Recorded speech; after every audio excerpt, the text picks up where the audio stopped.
Let's cross now to our correspondent in Kenya, Bastien Renouil. Bastien, what more can you tell us about these diplomatic efforts on the part of the Kenyan president?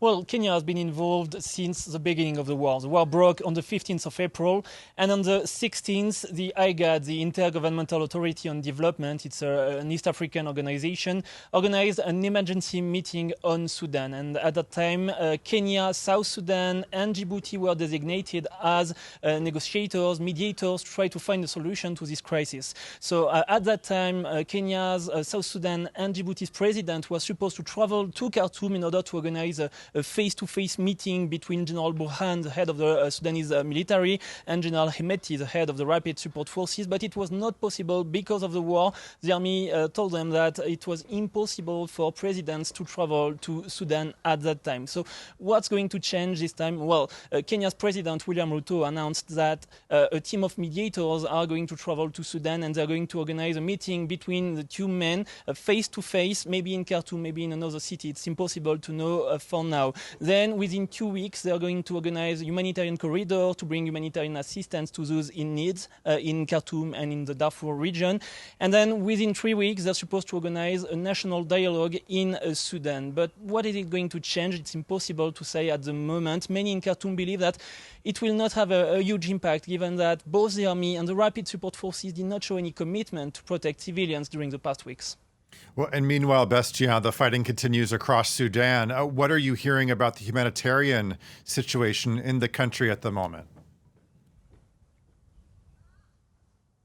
Well, it's not improving at all. My contacts in Khartoum can tell me that they can still hear gunshots and explosions throughout the day in many areas around the capital, and the situation is the same in Darfur. It's still very difficult to know what exactly is happening on the ground because most of the telecommunication infrastructures have been destroyed by the clashes. But let's take the example of the city of El Geneina. It's the capital of West Darfur. It's located a few kilometers from the border with Chad.